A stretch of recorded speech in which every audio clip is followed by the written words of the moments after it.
Now, another interesting series, would be, the Rockets and the OKC Thunder, right? Yeah, Westbrook coming back to play against, his franchise team, the OKC Thunder. You got Chris Paul coming to play against the Rockets that dumped him off to OKC to let him die, right? Basically, basically revenge and redemption, right? You got, Chris Paul wanting revenge on the Rockets team. He wants to end their run right away. Like, like this is what you get for trading me and not listening to me. Because he, of course, you know, he's made, people aware that he wasn't fond of, the play style that Rockets were playing. From your reporting, why is there tension between Harden and Paul? I think the root of the issues, according to what team sources tell me, between James Harden and Chris Paul is a difference in their preferred playing styles and some personality clashes. Chris Paul at this point, that ISO heavy offense does not suit him nearly as well as it did his first season in Houston. Like that's why there's some issues going on with James Harden and Chris Paul. I'm pretty sure Chris Paul is telling James Harden, like, dude, pass the rock. Like what kind of system is this? Like just because you can one-on-one everyone and drop 34, 35 points a night, like we ain't gonna win the long-term game, which is the championship.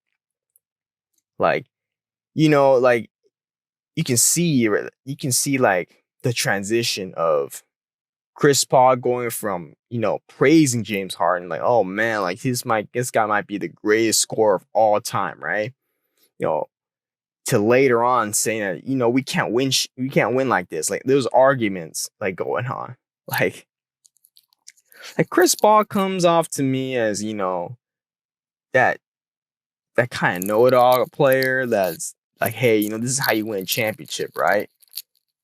He gives me that impression that he'll tell you like this is how we win, blah blah blah, and then certain players get turned off, right? Because they're thinking to themselves like, dude, like you talking all this shit, right? And you ain't even got rings. That's what the impression I got from Chris Paul. Like James Harden has had way more, success just from him, right?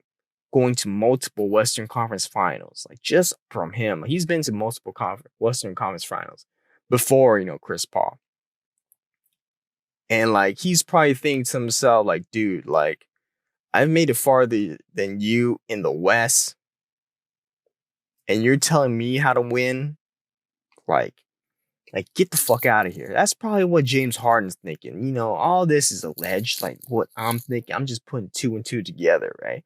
And that's what happened. Like, he probably told Morey, you get this clown out of here, right? Like, so Daryl Morey is like, all right, whatever's like,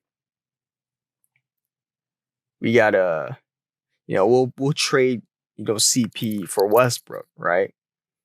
In theory, this should be a better team because now they have youth and now they have inside cutting presence where Westbrook, can take a lot of pressure off of James Harden.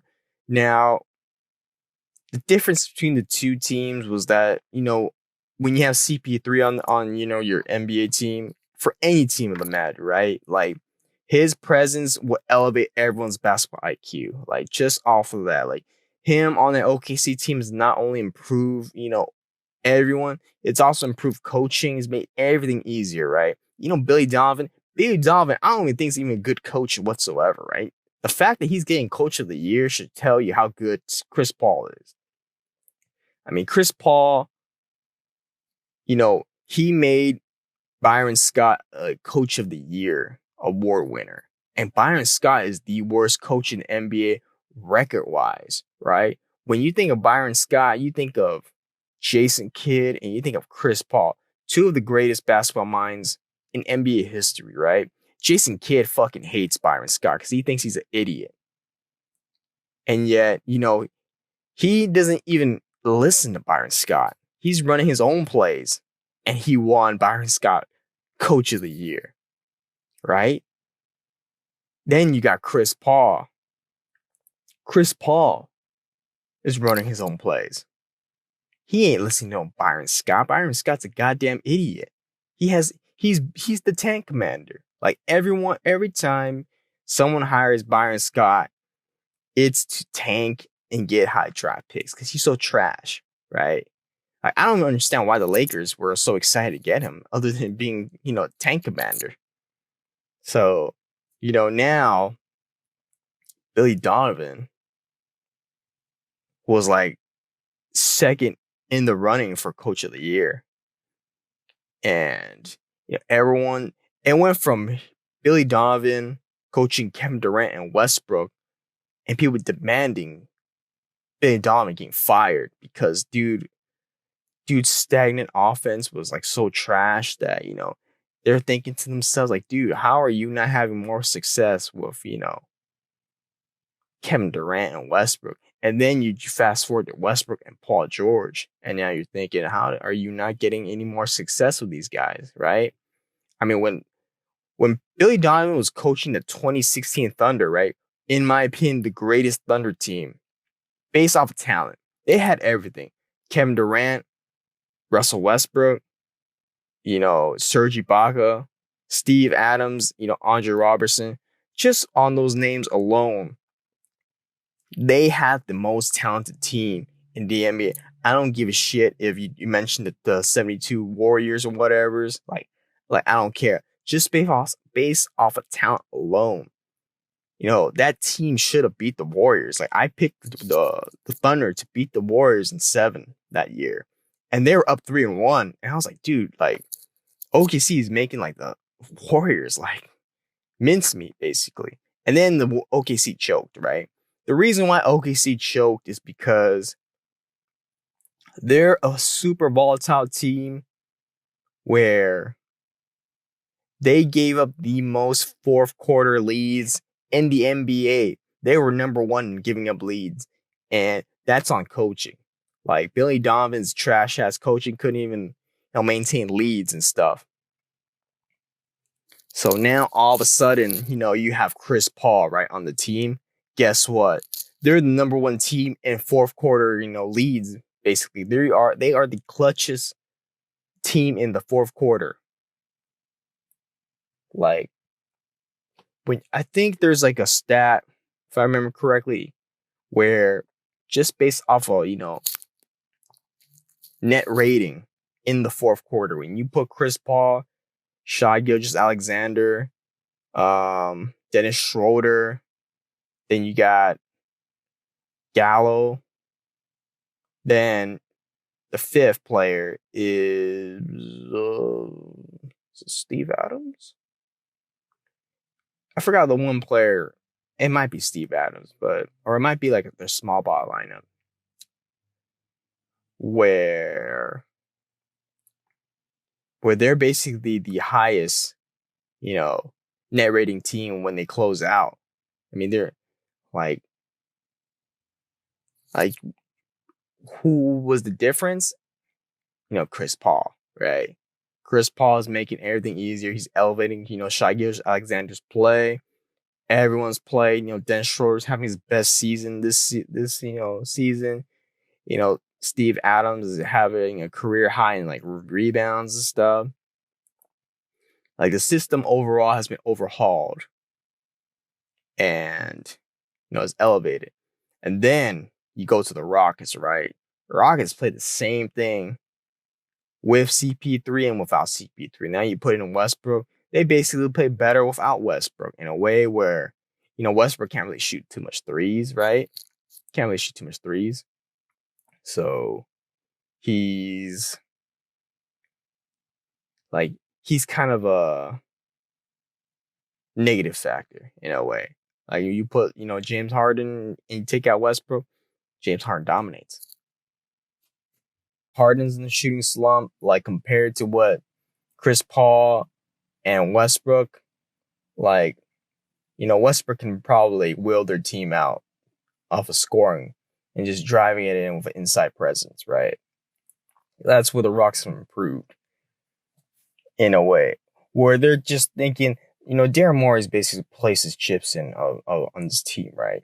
I have a feeling this team's gonna get blown up in like a couple of years later, where they're gonna trade Westbrook and James Harden. Like the owner just gives me that vibe of I'd rather save my money. This team is just an investment. I don't care about basketball. I don't care about winning. I care about making money. That's basically it. Like just as comments alone. I mean, you see the Daryl Morey stuff with that Hong Kong issue. Like he basically told Daryl Morey, you better shut the fuck up, right? You're ruining everyone's money right now. Like this guy has been telling Daryl Morey to work his magic, and he doesn't want to pay over the cap and stuff like that. He says he'll do it, right? But he's traded like players, a bunch of players away just to make cap space, and Daryl Morey has to rearrange certain things, defer certain things, and like just to make it seem like the cap, they don't reach the cap, right? They had to trade what's his face that he's on the Hawks right now. I can't really like think of his name right now. Damn. Whatever, it'll come to me. But he traded his ass away after paying him just because he didn't want to pay over the cap, right? So just by judging off of cheap owners and such like that, like he doesn't care about winning basically. So Daryl Morey already knows that he's been handcuffed in a way where you can't really improve the team too big. He's basically thrown away the Rockets' future, right? In the sense of going all in. In the theory, and I keep on saying theory, but I can't really think of any word, but the Rockets can always get their picks back by trading James Harden and Westbrook. They'll make a haul. They'll get a haul, right? Like OKC got a haul for Paul George. You don't think like the trade packages for James Harden is not gonna be like super crazy? Like you would think if they trade like superstar players, they'll be set bunch of picks. Like, Rockets going all in right now. They have really basically no future. They're just going, hey, we're living in the now right now.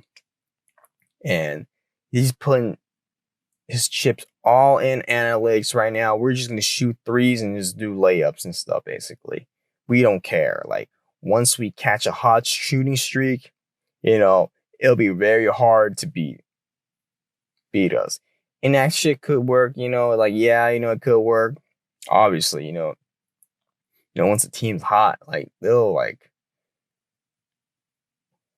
be like a force, to like deal with, like where you can't really slow things down. You just keep on shooting threes. James Harden, just going off.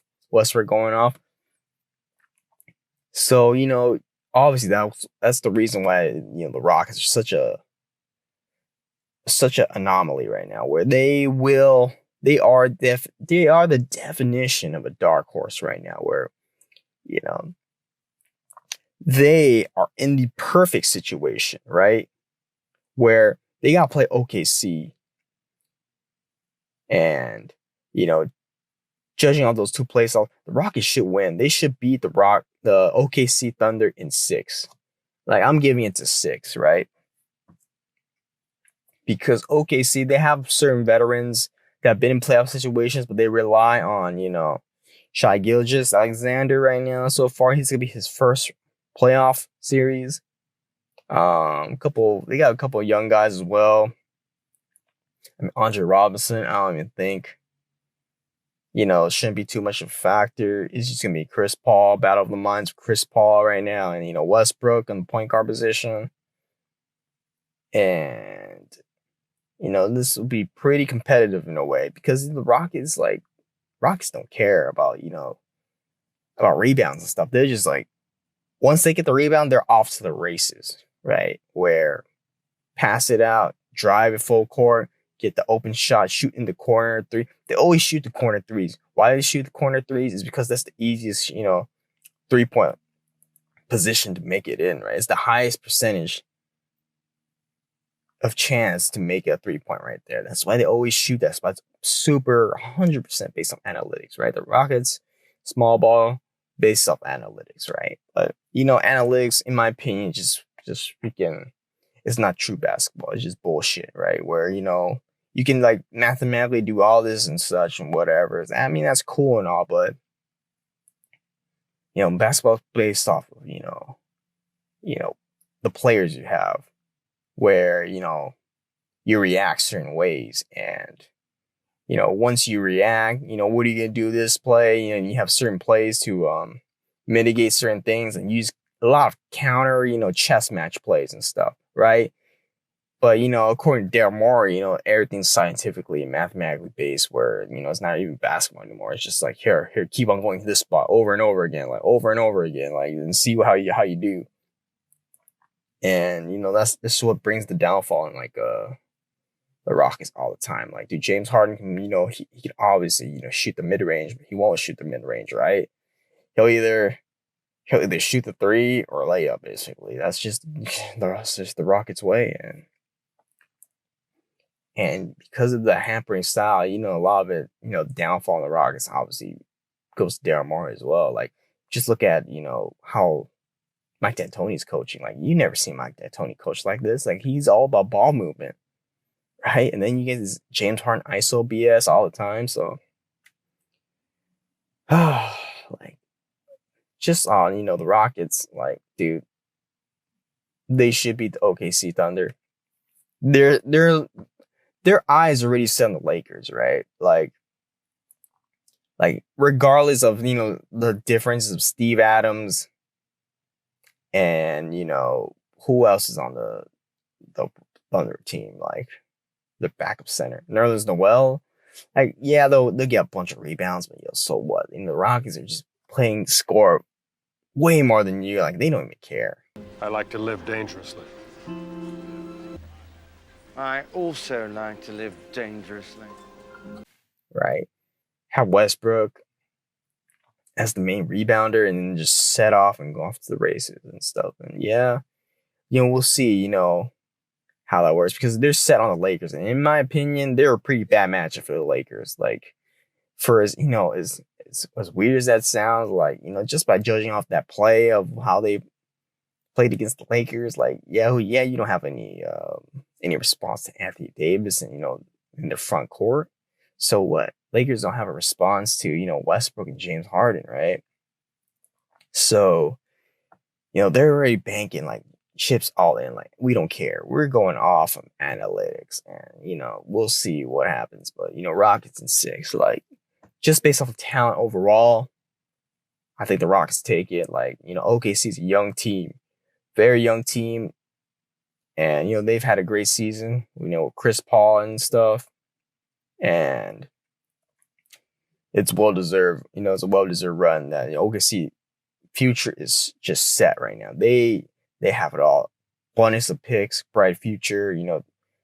One future All-Star and Shai Gilgeous-Alexander. They have Darius Baisley and whatever's. They got that dude Dort, and they have some nice pieces like. And then they got, the draft class coming up. So who knows, maybe they trade certain picks to move up the draft, pick certain players. I don't know. Like, who knows what's going to happen. But, Rockets should send the OKC to, Cancun, out of the bubble. It's going to be weird, seeing Westbrook, try to eliminate the Thunder. But that's just basketball.